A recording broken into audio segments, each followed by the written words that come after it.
Sorry, guys. I'm gonna have to put a video marker for that one. But my boy has gotten chipped, guys. Gotten chipped. You know what I feel with that? Standing to go meet the nurse, that just so happened to call his name as he locked his iPhone to look around. Speech unmuted. Hi. Footer, Maximo. body, page 1 of 4, close, body, page 1 of 7, finder, Oh, your heavens, boy. finder, This is going to be an volume 1, absolute status blast. bar, icon view, chapter 2 Lucky Sob pages, modified by me, pages, cancel, button, opening chapter 2 Lucky Sob pages. You are currently on a button. To now in chapter 2 Lucky Sob pages, window, vertical splitter, document, layout area, speechify, vertical splitter, you document, page 4, summary, by the time, body, page 5 of 5, edit text, content selected body, ow. Aren't you, Chapter 2. Lucky Sob. speechify, has new, Maximo window, made many speech mistakes in his muted. life, many of which he would have made twice if it meant getting to live the kind of life that led to his professional career and beyond. But what occurred during his doctor's appointment that day had absolutely nothing to do with him, or his own choices, no matter how he looked at it. His mother, working at a veterans hospital, was due to a love she had for his dad, who died at the beginning of World War III, which had nothing to do with him. The company Icarus, developing a militarized version of implants to be tested on fit veterans wanting to re-enlist, also had nothing to do with him. Nor did the nursing staff, being jealous of the only nurse practicing to become a doctor in the whole hospital, just so happened to have had been his mother, really have anything to do with him. As he was led through the hospital to the room for implants, the nurse directing him consistently glanced over her shoulder toward him. A sneer of unrivaled proportions slathered across her face, like the poster child of evil plots the woman was could not be ignored. Maximo ignored it at first, but the more he was subjected to the odd looks as the woman clicked away at her datapad, the more he felt he was about to walk into some sort of organ factory that would leave him chest open and in an ice-filled bathtub. Like he'd been tricked by a cartel that promised him money for his family for a simple operation that would result in no money and his untimely demise. Here we go, just sit in an available chair, and the doctor will be right in. Don't you need to take my info and stuff since I haven't been chipped yet? Oh no, you'll be fine. Trust me, said the nurse, pulling a medical mask over the lower half of her face and walking out. Maximo was unaware that the same nurse that had just done his intake had left every portion of his intake form blank, with one exception. In the form field that designated the type of implant that would be used, she'd clicked a model at the bottom of the list, which normally meant it was not only cheap, but meant for homeless individuals with low life expectancies. With the fentanyl epidemic being dozens of times worse than the opium problem across the world, practices like this were common. The issue here was that this same setup had been pre-prepared for a military general for that very same day. He was to come to the facilities, direct a nurse to fill out nothing on his intake form, and show the nurse the permissions granted by the hospital's head of operations for his procedure. The final signal for the very specific type of chip to be used being a blank form and the bottom of the barrel model to be selected. Even the homeless were required to fill in their names, date of birth, and social security numbers. Leaving Maximo's form this way was supposed to be a subtle revenge toward his mother that would have to bring him back for both chip removal and a new implant. Yet, this one decision ended up being the one thing that would change Maximo's life permanently. The young man found a seat, sitting across from a young woman that looked familiar. Hey, isn't your name Samantha? The young woman looked up from her iPhone and smiled. Her short blonde hair and blue eyes took his breath away, and he felt his cheeks redden as she nodded. Yeah, what's your name? You go to Warren Central or something? Maximo nodded, worried that his voice would crack with how nervous he suddenly found himself. My name is Maximo, said the young man, barely managing to get the words out as he stuttered slightly over his greeting. Is it your birthday by chance? Yeah, you? Of course, I heard getting these things removed are painful AF, and honestly can't wait to get this over with. Yeah, me too, kind of weirded out by the pick your future and go thing. I mean, I feel like I know myself, but I've been wrong before. Samantha laughed, and Maximo couldn't help but smile. I get it. I'm stuck between private detective and doctor. Read too much Nancy Drew and love that old show from like a century ago called House. And as I'm telling you this, I realize more and more just how ridiculous it is sound. It was Maximo's turn to laugh, but he cut it short when Samantha pouted playfully back at him. No judgment. I've seen House. My mom watches anything about doctors. She's trying to be one. And I'll be honest, I don't know Nancy Drew. But if a beauty like you is reading it, it must be good. I'm not even sure most girls at our school know how to read. Samantha laughed so hard she snorted, covering her face as if her body had betrayed her. Do you blame them? After you get an implant, it reads everything for you. And that is if you don't get one of the ones that instantly transmits information into your cerebral cortex. I guess not. Do you know what kind you are getting? Yeah, my download is like 80% done, said Samantha, pointing at her left hand. He'd only just noticed that there was a domed section with a hand imprint to either side of the chair he sat in.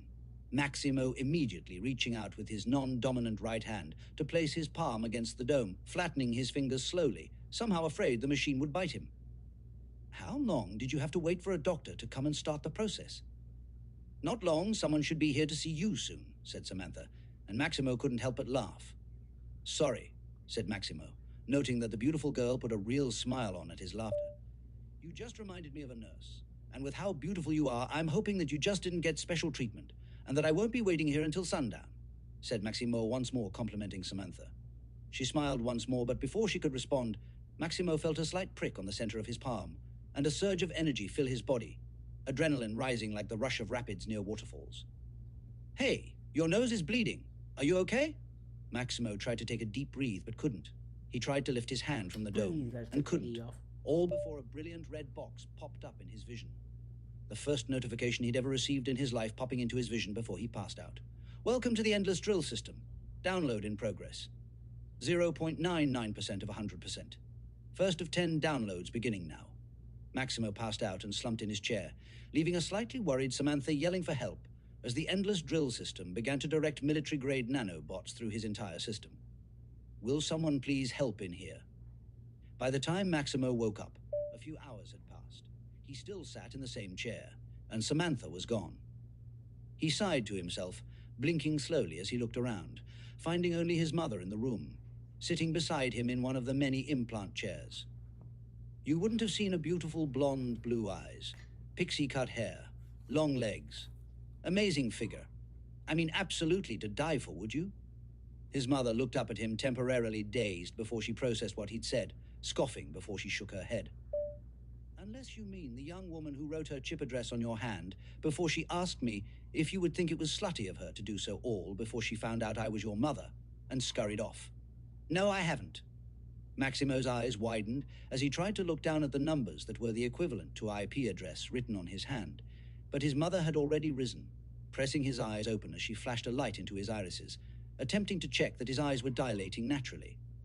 He attempted to swat her hands away and read the digits, but the fearsome woman's gaze stopped him entirely.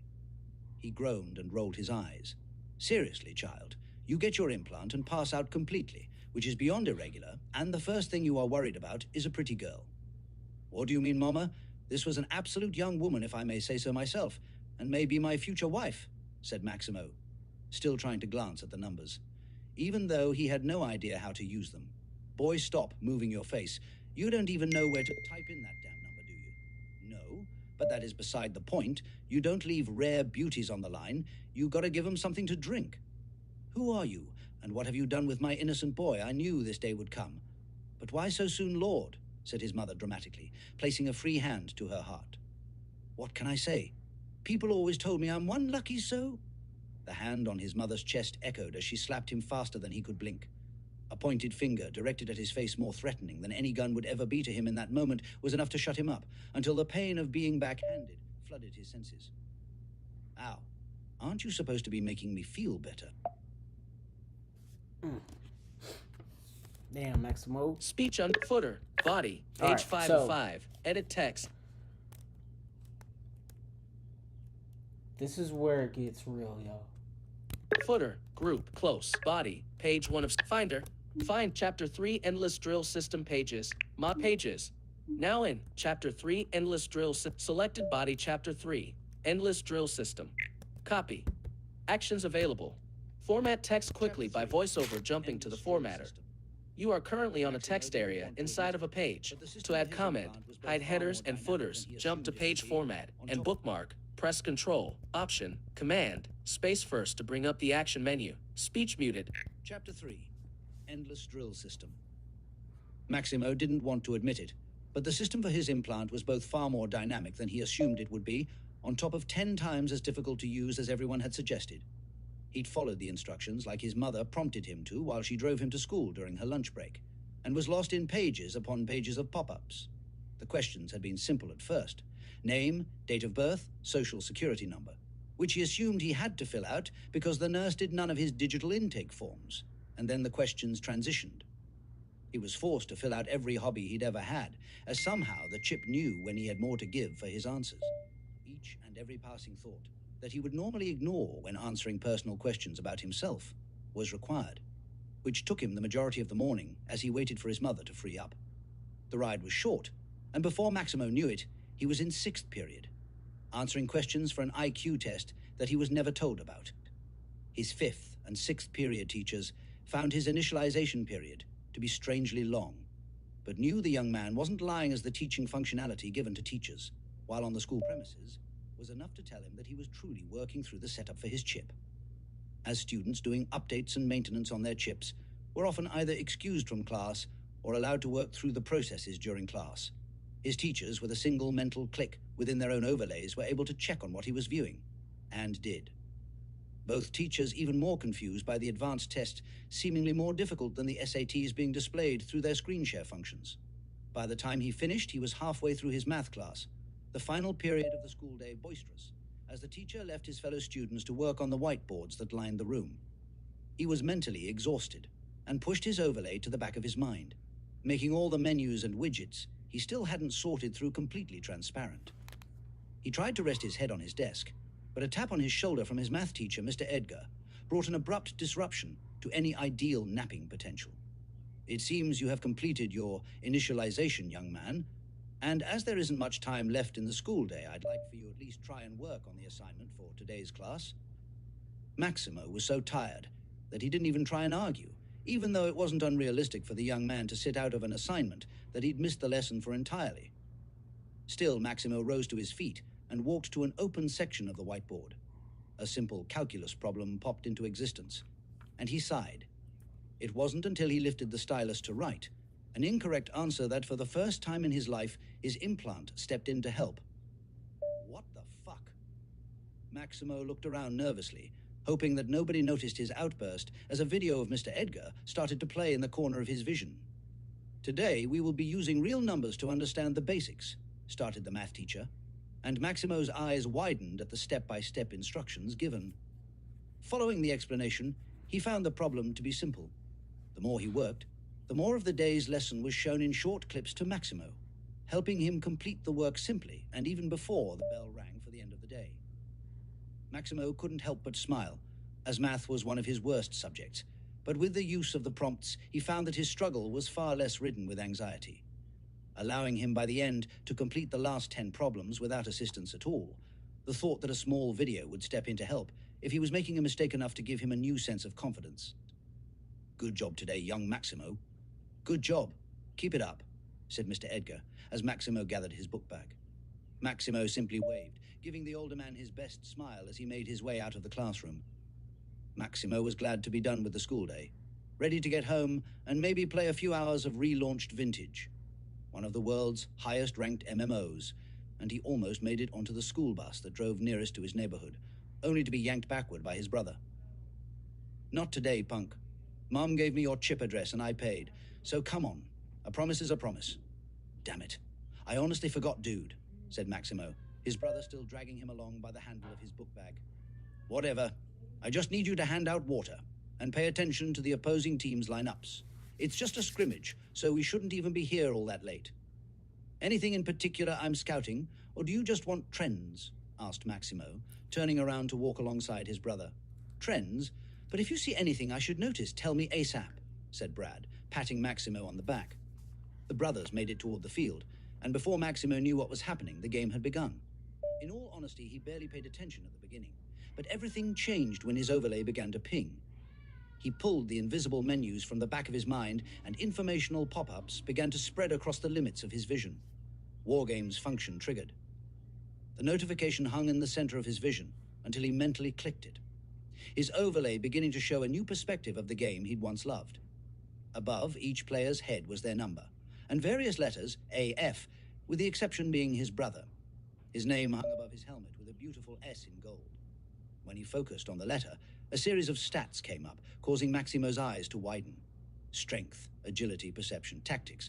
What is all this? Different scores were displayed in what Maximo assumed was a series of player statistics, as well as a defensive and offensive rating, all categories falling between 1 to 10. Is my overlay broken?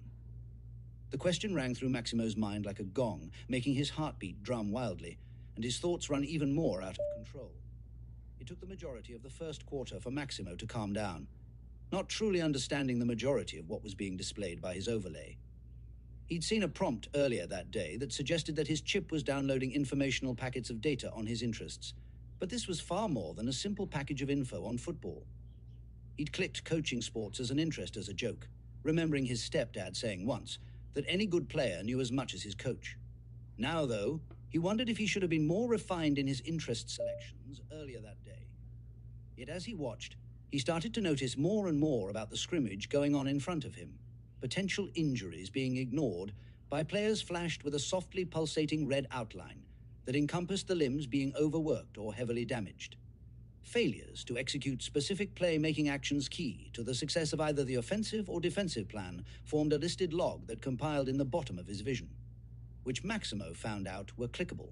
Small videos of the plays the players made mistakes running in the same corner that Mr. Edgar's math lessons had earlier. Now that's interesting. What's interesting, you gonna pour up for the team or just stand there like a field goal post?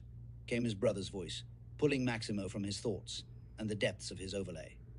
Fuck the water, bro. I gotta take to you, said Maximo, practically mumbling underneath his breath at the countless thoughts running through his mind. He didn't know where to start, so blurted out everything that came to mind. What are you on about? Just pour some water, bruh. Maximo tried to yank his brother toward himself, but the statue of a footballer remained unmoved, Maximo pulling himself into Bradley in the end. What are you? Number 11. Blitzes every time number 28 bumps into his shoulder. I know that probably doesn't matter to you, but your fumble bucket of a QB gets scared every time he gets rushed on the blind side, and rockets one off to you expecting his sloppy to be picked up by you, and has almost been intercepted 4, maybe 5 times. I lost count. Bradley nodded slowly, but Maximo wasn't done.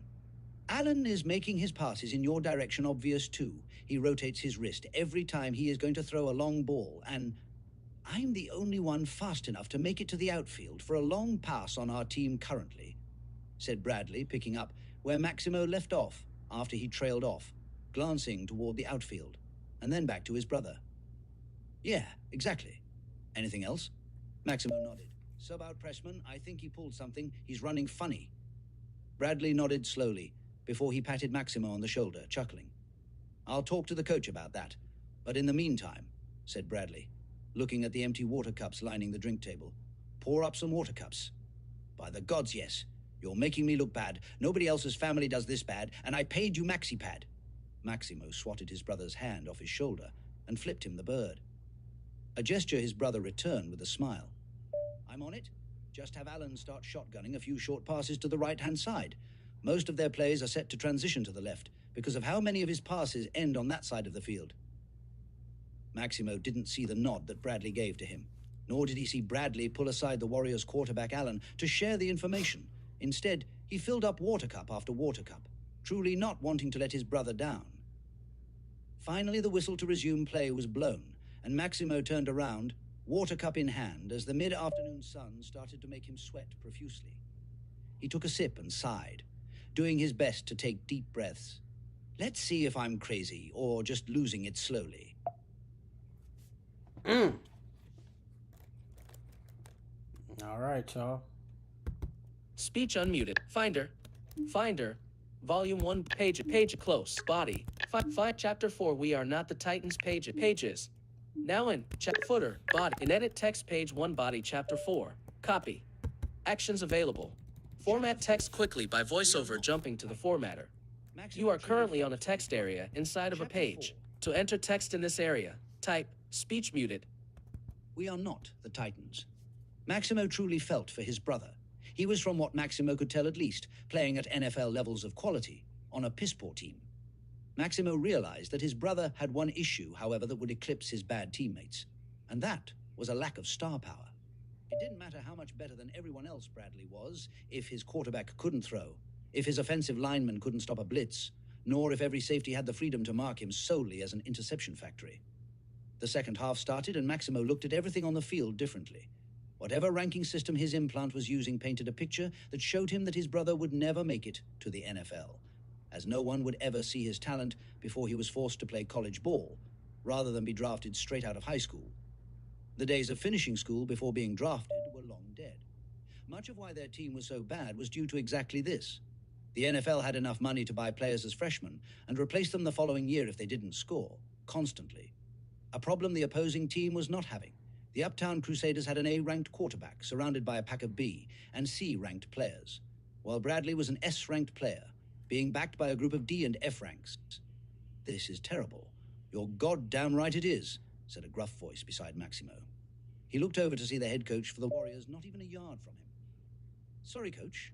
Not trying to bring you down, just trying to think a way out of this backbreaker of a game we are in."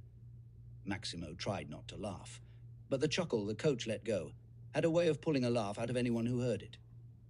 He looked back toward the 42-14 travesty that was about to get worse, but sensed the coach step in closer.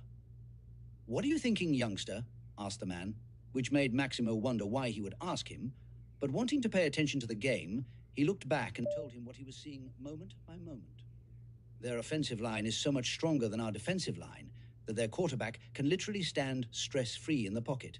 Their wide receivers are practically a foot taller than anyone we have marking them, and any more sacks this game and your own quarterback might quit. He's like a portfolio buffer for every blitz they attempt by this point. Maximo didn't want to make the situation sound so bad, but every time he looked at a player, clips of the game they were in would loop in the corner of his vision, showing him the highlights. Allen's only highlight was a pass to Bradley, while every other clip shown was a sack by nearly every player on the Crusaders' defensive line. "Tell me something that every person watching this game doesn't already know, kid." Maximo pulled his mind from the rabbit hole his thoughts were drifting toward and tried to formulate a plan. Any plan. Yet the more he thought, the more desperate his plans became, until he had a strange thought. "We are already losing. What's worse, trying something crazy, or driving a bus with no brakes off a cliff without even trying to turn it around? To be honest, all I can think of doing at this point would be to throw my brother on D-line, make them scared of a real interception game, and then maybe if we rattle them up enough, or even manage an interception, which I highly doubt, then maybe Allen will have enough freedom to throw a few decent passes. That's not a terrible idea, but I don't think I can risk my only remaining star player on defense. I agree, but half the team was bought last season, coach. We don't have a choice, do we?" "We?" Maximo looked over to see the coach's raised eyebrow, his gaze perplexed as he stared back at him. "Sorry, old habits. Just didn't know that this was what my brother was dealing with after all of those drafts. This is a bit ugly." The coach gave him a nod, extending his hand toward Maximo, and the two shook hands. "Maximo Guile, Coach Kraft, and I know all my boys by name, and we don't have a guile on the field," said the coach, as he and Maximo returned to watching. "Yeah, he's my stepbrother, and your star player, your words, not mine. The offensive line came off the field after yet another failed pass on 4th down, and Bradley strolled up to the pair, taking off his helmet to take a drink of water. So you're not useless, I was beginning to wonder. If you couldn't even pour the water, I'd start to have to believe your bad grades are for real, and not because you sleep through class," said Brad, taking a second cup to dump water on his head. "Ha ha, very funny. That's why your team sucks so bad I'm out here filling up paper cups and not water bottles." The offensive line gave him strange looks as they brushed by, and Maximo raised both his hands palm out at the various levels of animosity he felt directed toward him. "Watch it, little bro. They don't play kindly to strangers, especially scrawny shit-talking strangers." Noted, "You didn't listen to me, by the way. Can Allen not see how empty the right side of the field is constantly?" Bradley looked between the coach and Maximo nervously. "Don't worry. Anything I've said to you, I pretty much repeated to the coach," said Maximo. "This is the first I'm hearing of this," said the coach with another raised eyebrow. "My idiot brother feels like Allen has a tell when he's going to throw to me, and that our quarterback is incapable of throwing to the blind side. Both of those things are true, said Coach Kraft. Ha! See, he's terrible. But if you force it by running right, your lefty of a QB will have no choice but to actually look for you. I agree. He also wants me to put you on defensive line and have you pull off a pick six, said Coach Kraft playfully. Bradley looked between Maximo and his coach, only then realizing that his coach was taking Maximo seriously, even before Maximo did. Wait, are we actually going to do it? Maximo slowly shook his head, opening his mouth to proclaim his doubts to the world, but jumped at the sound of the whistle that blew next to him. Coach Kraft waved over the referee, before literally swapping out Bradley for the Warriors' safety. Number 52 was swapped for number 77, and a new game started. It was the very next moment that changed Maximo's life forever, shifting his perspective in a way that made him excited for more than himself, in what felt like years. Maybe for the first time since he'd lost his father. Come on, Bradley, you got this, mumbled Maximo underneath his breath. There was a new level of tension on the field. Maximo could feel it from the sideline, and believed that if he felt it, the rest of the players on the field had to as well. No one moved, and the Crusaders' quarterback took longer than normal to start, and Maximo wondered if Bradley truly emanated that much pressure on the field. Hut, hike! The play began smoothly for the Crusaders. Multiple receivers broke free of their defenders, and though Bradley was on his toes, he hadn't moved from where he stood before the start of play. First down ended with the first missed catch for the Crusaders all game, and Bradley hadn't even moved.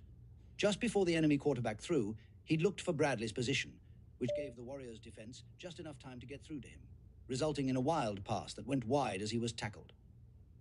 The private scrimmage was now silent. The handful of students allowed to watch were silent. Both teams' sidelines were silent, and Maximo felt like the loudest thing in the area was his own heartbeat. Both sides lined back up, and once more Bradley was on his toes. The quarterback stared down Bradley, and Maximo nearly laughed at his brother's visible sneer. Hut, hike. The play began. And unlike the previous play, the Crusaders' quarterback paid no attention to Bradley, instead focusing completely on his own receivers. Bradley moved before the young man even began to cock his arm back, dashing toward the best target for the play. Son of a bitch, said Coach Kraft under his breath, just as Bradley pulled the ball in toward his chest with one hand and started to run. Holy shit, said Maximo. Both he and Coach Kraft were running down the sideline as Bradley put on an absolute show. He spun, not once, but twice, first left around a wide receiver and then a second time around his own teammate who stood frozen in the middle of the field. The opposing team's quarterback was incredibly fast and attempted a spear tackle, but to Maximo's utter shock, his brother jumped. The hurdle was nearly clean with how high Bradley jumped, but his show-off of a brother made the play even more outrageous. Mid-air, Bradley pulled off a Heisman-worthy stiff arm that sent the quarterback plummeting, the young man eating dirt as his brother sprinted off full speed toward the end zone. Touchdown. Pick six, baby! All right, so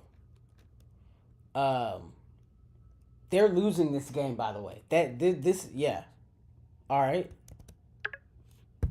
Speech on Finder. Vault Chapter 5 Rebirth of a Dynasty pages. Pages. Cancel. Button. Opening Chapter 5 Rebirth of a Dynasty pages. Now in Chapter 5 Rebirth of a Dynasty body. Page 1 of 3. Edit text. Content selected body Chapter 5. Rebirth of a Dynasty. Why are you so happy? We still lost. Maximo looked over at Bradley, who couldn't stop grinning.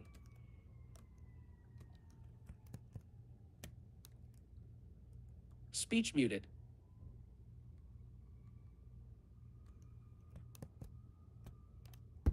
Speech unmuted. Footer. Body. Page 1 of 3. Edit text. Content selected body Chapter 5. Rebirth of a Dynasty. Maximo looked over at Bradley, who couldn't stop grinning. His brother Speech muted. Chapter 5. Rebirth of a Dynasty. Why are you so happy we still lost? Maximo looked over at Bradley, who couldn't stop grinning. His brother shrugged as they walked toward his dad's Range Rover. I scored 4 defensive touchdowns today. Yeah, and during the worst team in our league, I scored 3, and the last touchdown was contested. Do you know how crazy today was for me? Not really. I watched a whole bunch of your highlight clips this morning. All that seemed pretty standard for your play. Standard? Are you kidding me? All of my popular highlights are from last season, when our team had legs to stand on, And there is nothing standard about an in-zone to in-zone pick six, buddy, said Bradley loud enough that his dad heard him as they approached. Oh, really? And who is pulling off a stunt like that on your team? The brothers looked over at Bradley's dad, the man rolling down his windows to pull in the perpetual summer breeze of their hometown. His coiffed black hair was perfect enough for a crown, framing his designer shades. His blue eyes as ocean blue as Bradley's own, still able to be seen through the dark tints. Me, said Bradley. No way, you got film on that. No. Coach stopped filming by then. It was the last play of the game, and we were still down by 2 touchdowns, and the team kinda gave up by then. And boom, I brought the game back up 42-49. And seeing on how that was my 6th interception that game, I didn't really believe it happened either. What's your chip address, Alex? I should be able to send it to you. Haven't really figured this whole implant thing out yet, but... Maximo mentally pulled up the scene his brother spoke about, and the clip began to loop in the corner of his vision. He was even able to name it before saving the footage to his implant. In the next instant, Maximo's gaze met his step-father Alexander's shades, and a prompt popped up in his vision. Send clip Bradley's zone-to-zone pick 6 to Alexander Valiant. Never mind, I got it, said Maximo and mentally accepted the prompt. His stepfather's eyes widened before his brow furrowed.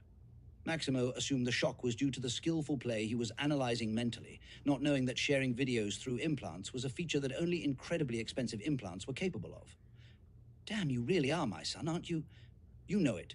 Just have to get Coach to take the rest of Maximo's advice, and maybe we won't suffer to score offensively for the rest of the season. The rest of Maximo's advice? What do you mean by that? Said Bradley's dad, glancing toward Maximo in the rear-view mirror, before pressing a button to put the Jeep in drive. A strange look sent in his direction, completely missed by Maximo, who struggled to find where to type in Samantha's chip address. He's the reason I got to play on D-line today, and he even tried to help Alan break down their defensive line. But Alan don't even listen to the coach, so I don't know what I'm going to do with him. Uh-huh, said the man, unbelieving that Maximo had anything to do with what he'd seen in the clip. Seriously, Dad. You should have seen how he was talking to Coach. I've never seen Kraft take someone so serious. When I asked him why he listened to him, the old man said something like, he has the eyes of a warrior, whatever that is supposed to mean. Well, your play was amazing. But be careful. It's not only a competition between teams, it's a competition between teammates. You are already a threat to most of the varsity boys. You don't want to step on the toes of the defensive line players as well. Could be an unnecessary risk. Bradley nodded before looking back at Maximo. You're coming to practice tomorrow, right?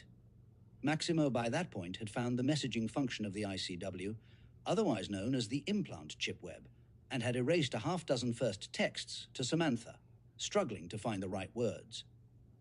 Hello, beautiful. No. Hello, gorgeous. Yeah, smooth and simple. Maybe not. Fuck it, just send the damn message, Maximo. Maxie, are you coming to practice or not? A trinity of dots popped up in his vision, showing Maximo that his message had been received and a response was being thought of currently. Please don't leave me on red. Please don't leave me on red. Samantha, hey cutie, took you long enough. Are you one of those player types that leaves a girl waiting to try and be cool? Maximo was then struck in the face by a sweaty sock, sputtering as the smell of sweat rushed into his nose. Son of a bitch, what is wrong with you? I'm texting a beautiful woman over here. Samantha. Now that isn't nice. I appreciate the compliment, but I'm sure you could have found a better way to frame that last one. Nobody cares who you're texting. I asked you a question, MaxiPad. Are you coming or not? Where exactly do you want me to go now? Practice tomorrow. I already told you I would fool. Now leave me alone. She's by her house pretty, and I don't want to mess this up. She's obviously smarter than me too, so this is going to take some real thinking to not mess this up, you cleat licker. Whatever, MaxiPad, I'm telling Mom you called her a bitch, unless you help me run drills when we get home. You wouldn't dare. I'm exhausted, man, come on. Just a few passes. It's not going to kill you. Whatever. Will you at least leave me to my beauty until we get home? Is that too much to ask? Hurry it up. We are almost there anyway. Bradley turned up the music his dad turned on, and Maximo returned his gaze to his conversation with Samantha. Don't want to interrupt, Only then, but noticing hello, that his every said. response to his brother had been typed and sent to Samantha. Samantha, ha ha ha, click the dictation button, Max. Everything you say is being sent. And though I'm loving this one side of the conversation, I'm sure you don't want me getting all this lovely info. Maximo, fuck. That's embarrassing. It seems you found out my dreaded secret. I'm a simp, and far too dorky to believe that keeping a wonder like you entertained will be easy. Samantha, don't you know it? But I have to admit that you are off to a good start. Also, I'm the run a real estate empire as my side hustle type, so you'll have to work hard to buy me a house. Maximo couldn't help but smile to himself. Their conversation continued, and before Maximo knew it, he'd arrived home. He finally looked around after a while, not seeing his brother anywhere. Bradley and his stepfather already having had stepped away. Samantha, well, I don't want to get you beat up, loving this convo, but you did make it seem like your brother really wanted your help, no? Maximo, no, I can't. This is wonderful, and I'm tired. He already disappeared. Knock, knock, knock. Maximo jumped as the knuckles wrapped the Jeep's window, pulling his attention from the chat window. Come on, man, let's do this. I'm revved up and need to blow off some steam. Maximo sighed and said his goodbyes. Maximo, you spoke of the devil and he arrived. I'll see if you're free when I'm done. Samantha, perfect. Later, cutie. Maximo got out of the Jeep and made his way to the backyard. To his astonishment, his stepfather was setting up a Trinity drill machine that he'd bought for him and Bradley when they were kids. The three-piece machine had two 100-yard by 10-yard pads that lay flat to either side of a stand. On each of the pads were numbers, 1 through 4 on the passing side, with 1 through 7 on the receiving side. The stand consisted of 3 moving hoops held up by poles that strafed from left to right. With 2 lights on the base that showed a receiver which side to start on. The objective was to get as many passes both thrown and caught by a team of players. The 2-man team required to move toward the lit number on each pad as fast as possible. Both the stand and the passing side's pad had laser grids to ensure that both players started in the correct positions. The passing player started in an area between the stand and the passing pad, forced to backpedal to the number called out audibly by the stand itself, while the receiving player was forced to start on the passing side of the stand, rushing toward a lit number after the whistle from the stand triggered the start of play. To make things more difficult, the passing player was required to throw the specially made football through the hoop that lit up once the whistle was blown. Otherwise, a point wasn't given for that play, which Maximo's stepfather never made easy for neither him nor Bradley, placing the 2 pads at the maximum limit that the equipment could properly register wirelessly. Who am I, Peyton Manning? There is no way I can throw that far, said Maximo as his stepfather turned on the stand, the laser grids turning on. A green box of lights positioned between the stand and the passing pad, and another green box to the far left side of the stand. Bradley already perfectly in the center. His dad throwing the ball to Maximo with a shrug as he moved out of the way to watch. You never know until you try, right? Boom. Now, the next episode is probably going to be the last one I show you guys for the series so far. But I would like it to be known that it is one of my favorites. Just because it's kind of... Most of my series are about people overcoming their disadvantages, disabilities. And the reason why I like Maximo is because he's my character with... He's the character that's kind of like my mom. Like my mom, if you were to ask her, hey, are you a confident person? She would say, no, I'm not confident. But if you were to ask literally anybody else about her as a person, like, would you be like, if you were talking about this woman, would you say she was confident? They'd be like, oh my God, yeah, she's so confident. She just comes in the room, she says her piece, she does what she needs to do, she doesn't take any back talk, she's good to go, and she leaves. But that's not how my mom feels about herself, and that's how Maximo is. He doesn't feel confident. He doesn't feel like he's the best for the task, all while he's being that, you know? So Maximo didn't believe he could be a leader. Like my mom doesn't believe that she can be a leader. She's actively always dodging the lead roles, and people are constantly trying to force her in that direction, and she's not going. And that's really the only thing that's hindering her career at this point. Crazy. But yeah, no. Maximo is one of my favorite characters to write about, just because his overcoming of his lack of confidence is going to be a big part of the story. But Speech unmuted. Footer. Body, close. Body, page 1 of 7. Edit text, content select. Selection deleted. Bot a new line. U1. End of text body U close. End of text finder. Chapter 6 Rusty stretches pages. My pages. Cancel. Button. Opening chapter 6 Rusty stretch. Now in chapter 6 Rusty stretch body. Page 1 of 3. Edit text. Content selected body. Chapter 6. Rusty stretches.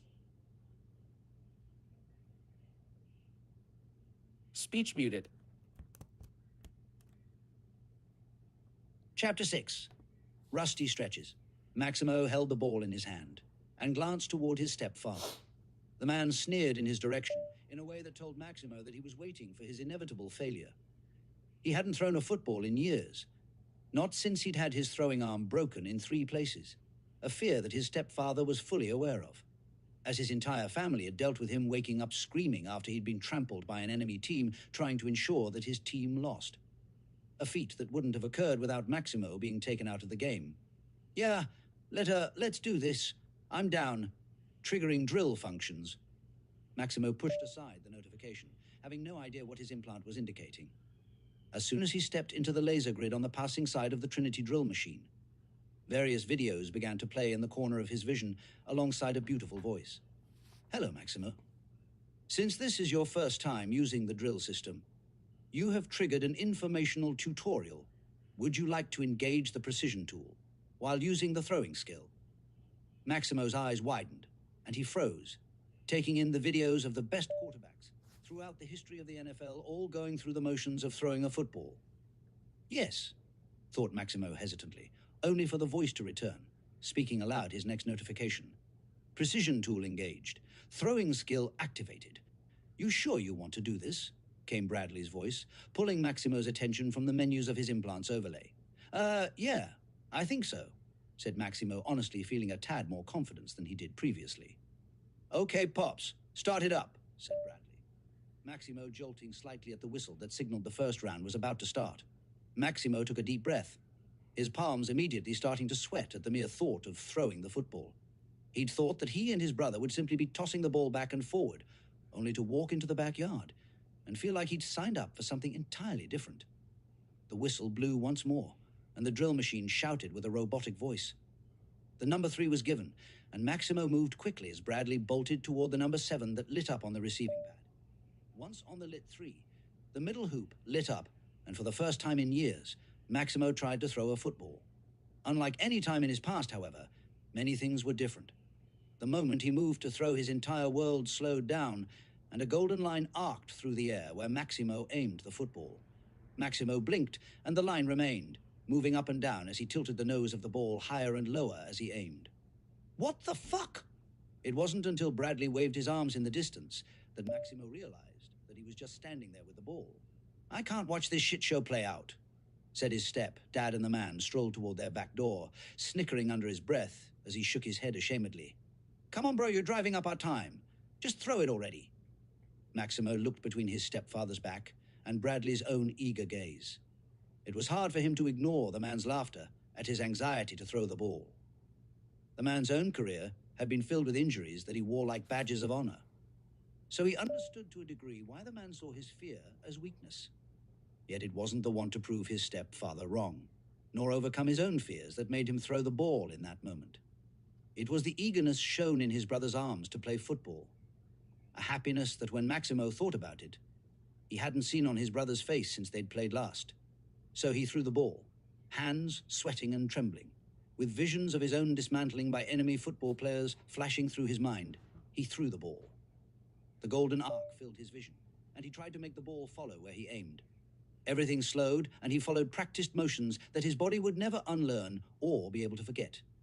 He felt a sudden lance of pain run from his shoulder socket to the very tips of his fingers and shouted in agony. The ball shot, of course, bounced off the rim of the hoop Maximo aimed for, before hurtling off to the side. Maximo grabbed his arm and tried to rub the muscles and bone as he felt sharp shooting pains, the sensations akin to electricity running like current through his arm. Realigning structural integrity of bones in left arm, reworking moved muscular connections throughout left arm frame, increasing blood flow to return full sensitivity in primary combat limb. Bradley was by Maximo's side in an instant, neither young man truly understanding what was happening. Maximo confused by the notifications he was receiving, the sound of popping joints and ligaments rippling down his arm as the voice he determined must be his implant, while his brother was alarmed by the look of dismay on his younger brother's face. The sound continued and Bradley yelled for their mother as she pulled into the driveway, just arriving home from work. Their mother by their sides in a flash. By this point, Maximo could barely talk with the amount of physical duress he was under. There was an odd bar slowly filling up in the corner of his vision, titled System Repair. The golden word centered above, while below the bar was a 5-minute timer. Maximo sweat profusely with every second the bar filled, his senses going wild as an overwhelming ring penetrated his mind, stopping him from being able to hear anything. His mother was speaking to him, but heard no words. Only her mouth moved in his vision, which went in and out of clarity with every breath he took. He eventually passed out. Darkness his only comfort as he curled into himself, wanting nothing more than for the pain to end. By the time Maximo woke up, the sun had set. He jerked upright, not knowing where he was or what had happened, looking around to find himself in the living room. His panicked mind settled, and finally, after a series of deep breaths, he looked at his arm. Truly worried that the slightest movement would be filled with an adverse reaction, he lifted his left arm slowly. Towels had been placed underneath his upper body, and a foul black liquid could be seen down the length of his arm. It smelled like sewage, and Maximo jerked back at the smell that rushed up his nostrils with force. Whoa! He quickly did his best to wipe down his arm with the towels, but the smell remained. He rushed upstairs, more concerned with the smell of what he worried was some kind of toxin being released from his body, gagging every time the smell made its way up to his nose. After what felt like the longest shower of his life, he'd gotten his arm to smell more like the various unfinished bottles of bodily cleaning products used by his family, and less like a partially decayed corpse. Thank God that is over with, Maximo said to himself, only then wondering why all the pain he'd gone through had even occurred. He dried himself off and raised his left hand to look at it in the mirror after he'd put on a clean set of clothes. A tingle of vibration and energy running the length of his arm as he closed and opened his fist. That's odd. His hand felt different, but before he could focus on the sensation, he heard voices. He almost opened the door fully, but decided to only crack it slightly once he heard who was speaking. I say we drug test his ass. He's probably doing some crazy street drug for all we know, came his stepfather's voice from down the hall. The voices were as clear as if Maximo was standing in the room with his parents, the detail of his increased levels of perception ignored as he strained to hear.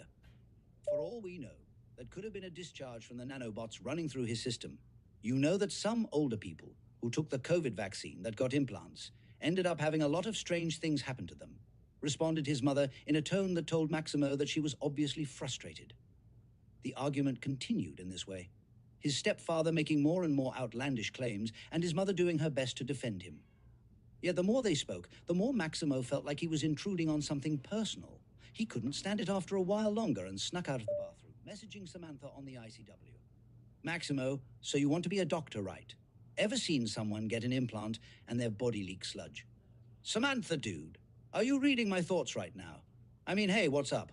Way to make a girl wait. You do know it's like 1 a.m, right? Maximo, LOL, didn't know the time, sorry, just wanted to talk. Hope that is okay. Samantha, of course cutie I was up waiting for someone to text me back like he said he would.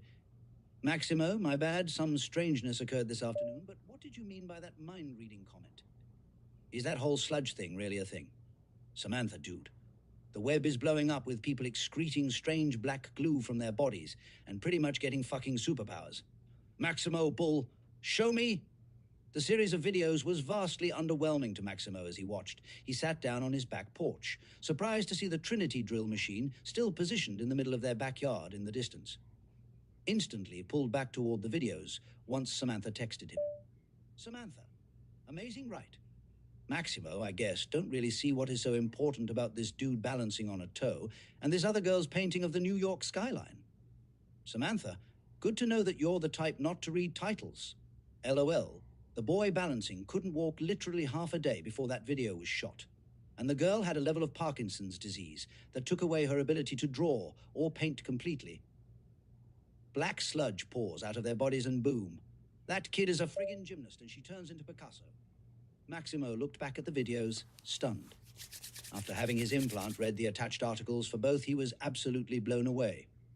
Yet only one thing ran through his mind as he looked down at his left hand, and then toward the football that lay on the nearby bench in the grass of his backyard. Maximo, thanks, beautiful.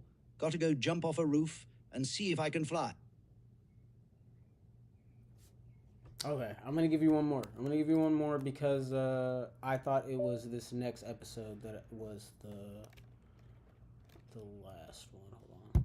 Speech unmuted. Finder. Finder. Chapter 7 across the middle pages. Mod pages. Cancel. Button. Opening chapter 7 across the middle pages. You are currently on a button. To vertical document. In page 2 summary. To hit body. Page 1 of 3. Edit text. Content selected body chapter 7. Across the middle. Maximo was on his copy. Actions available. Speech muted. Chapter 7. Across the middle. Maximo was on his feet and grabbing the football in his rush to see if he too had any bodily changes.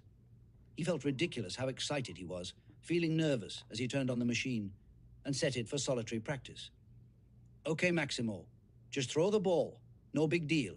Just throw the ball and see what happens.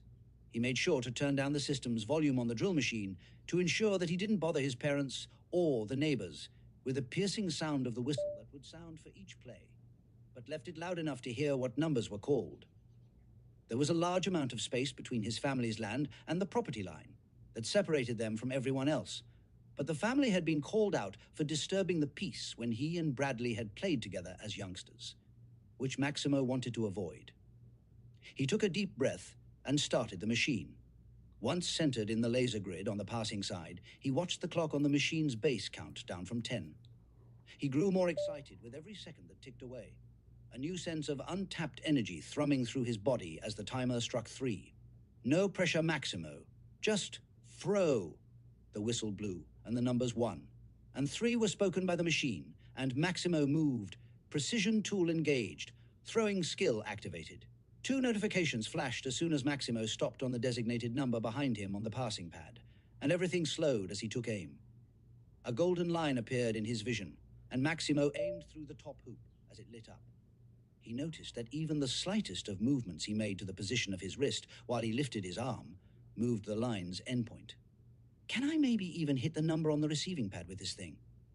Without a further thought, Maximo followed through, executing a pass with absolute focus and confidence. The ball left his hand and rotated, spiraling in a near-perfect arc, moving like it was tethered to the line that had shown brilliantly in his vision until the ball left his fingertips. To his shock and amazement, the ball rocketed through the hoop, dead center, the sound like rhythmically sloshing water, the ball soaring through the air at incredible speeds well beyond the pad. Maximo's eyes went wide, and he looked around, almost hoping to see someone watching him, his disbelief so high he wanted confirmation that he'd truly done what he'd done. He missed his target, but the ball traveled NFL Hail Mary distances, practically leaving Maximo stunned. He ran to go retrieve the ball, glancing at the 0 on the digital board that kept score for the passing and receiving training machine, and frowned. Gonna have to work on that. It took him a while to get to the ball and back, and the countdown begun anew. The whistle blew to start the drill, and the numbers were called. Maximo moved, aiming while he trotted backward. His entire perspective slowed to a crawl as he breathed deeply. His feet barely made it into the passing pad's called number before he fired the ball through the bottom hoop. The ball shot through the hoop like a bullet, skidding on the ground just behind the receiving pad's boundaries. Maximo cursing at his second missed attempt.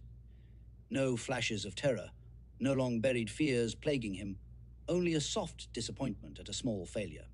He hadn't thrown a ball in years and was completely out of practice. He'd also grown nearly 3 feet since he'd last thrown a ball, and yet was still hard on himself. None of the long list of reasons he was missing his target within the frame of his mind as he went for the ball again being used for an excuse. He would only accept results. He gave the 0 on the scoreboard a middle finger as he ran by, continuing in the same pattern like this a handful of times before he finally struck his target. He roared with a yell of excitement and even danced. He continued to drill, growing addicted to the rising number on the scoreboard, and that was all before his first notification. 21 targets hit successfully. Throwing skill increased by +1. East, giving the machine another middle finger as he ran by. He had no clue what the notification meant, but loved that his practice was being acknowledged by something, if not someone, regardless of the implant being an internal system that he still didn't understand. He had many questions, and thought of only one person to ask that wouldn't potentially judge him for his inquiries. She hadn't dug to find out more at his random texts earlier that morning, and from what Maximo could tell so far, Samantha didn't seem like the judgmental type. "Don't text her now, you idiot. She's probably sleeping." Maximo cleared out the text field in his overlays window, dismissing the screens as he looked through his garage for something he'd only thought of grabbing after the notification about his throwing skill being increased. He finally found the bin full of deflated footballs and sighed at their ill-managed shape. After a while longer, he found a digital air pump made to fill the balls and took nearly the next hour to fill over 100 crumpled pigskins. Once he finished, it took him another 20 minutes to pull the large metal wireframe bin to where the passing pad was located in the yard, and begun his practice once more. The passing drill didn't need the censored ball to work, so once he was ready, he grabbed a ball and begun, stepping into the laser grid on the passing side of the Trinity drill machines, and smiled. This should be fun. The knock came to the door at 5 a.m., just after Alexander Valiant laid down. He'd just come home from working the night at his nightclub, and had actually made it up the stairs to bed. He wanted to rest peacefully in his bed, as the previous night had ended with him waking up with terrible back pain. But the knock proceeded. "What is it? What do you want?" "It's me, Dad. I need to talk to you." Alexander ignored his son, but the knocking continued. "What? Come on, Pops. Can I come in or not? I need to show you something." "Oh, my ever-loving, open the door, boy." Bradley rushed into the room and without another word opened the drapes to a window on one side of the room, letting the light from the balcony flood the space, causing Alexander to wince as he lifted his head. "What are you doing, child? I have a bloody headache. Those were closed for a reason." He jumped to his feet in a rage, moving to close the blinds while Bradley opened the balcony doors and stepped out. "What is wrong with—" Alexander stopped speaking, hearing a familiar sound that drew his attention to the lawn of his backyard. He squinted to see what was going on, to see Maximo using the Trinity drill machine. The machine's whistle blew, and Maximo backpedaled. His steps were confident, and his gaze no less fierce than a hawk as he took aim, moving in a singular practiced set of maneuvers. His eyes swiveled left and then right in a near instant before he landed on the correct portion of the passing pad and launched the ball without the smallest bit of hesitation. The ball rocketed forward, spinning through the hoop, and dove toward the lit number on the receiving pad. It struck the correct number, and it was then that Alexander noticed the near 100 balls in a circle around the pad on the far end. If the man hadn't seen the pass, he wouldn't have believed what his son pointed out next. "Yeah, I was shocked too the first 10 times I saw him hit his target," said Bradley, looking to his father as he pointed toward the scoreboard with a raised brow. "But do you see his score?" The score read 1,371, the man's eyes growing wider as he felt his mouth slowly drift open. "How long has he been doing this?" said Alexander after a moment of silence.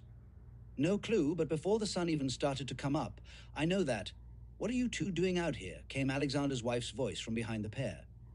Both turned to see Heaven walk onto the balcony, to pause the moment after she took the father and son in. Her mouth also dropped open at the sight, before worry seemed to take over the features of her visage, her entire brow furrowing. Alexander looked between Maximo and his wife, wondering if she felt the same level of confusion that he did in that moment. He shook his head in shock and spoke his mind, worried for his stepson in a way that he'd never been before. "You sure he's not taking drugs?"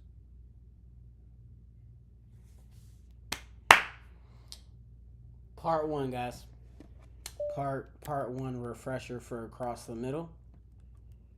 We only got I want to say 3 or 4 more episodes until we're completely caught up with this series, and I'll be riding with you guys on this one. So I'm really excited for this one.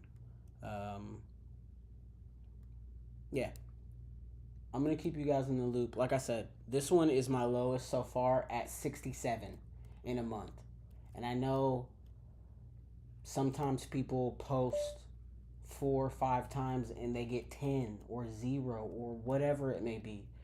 But trust and believe, we're going to get somewhere as long as we stay committed. So if you stay committed to coming back and riding with me every day and enjoying the love of writing in the first place, it's going to add up. Trust. Like I said, I don't want to show off big numbers. I want to show off the little numbers and the progress and how, because because I've seen a lot of people and I've seen a lot of videos, and I've gone back to the beginning of their journeys, and even then the numbers were huge. So like, I just want to prove to anybody involved that it doesn't matter how small you are, you can get in the right place with your writing. And it doesn't matter if your story is about football, it doesn't matter if your story is about your mom, it doesn't matter if your story is about driving a car, it doesn't matter if your story is about being a trash man. It's going to be a good story as long as you love it and you put the value of all your experiences into that writing. So come back next week if you're only a football fan. Get the dub. That's the next week episode is Get the Dub. Get the dub next Tuesday. Yeah. But, alright guys, this has been a blast. I love it. Speech unmuted. Pages. Energy. Safari. Streamlabs desktop. Streamlabs. Live 1 end stream. Live 1 hour. 21 minutes. End stream. Button. Cool. We did it again. Tomorrow is Mythical Heretic Part 2. Refresher Part 2. Yeah. So, get excited. Nimbus goes crazy. But, again, if you like what you witnessed today, come back tomorrow or next Tuesday for more football content. More of this LitRPG story that's gonna go crazy eventually, and yeah, this is gonna be a lot of fun. I'm super excited. Subscribe. Make sure you're writing, or whatever your hobby is. It doesn't matter. Cultivate. Love you guys.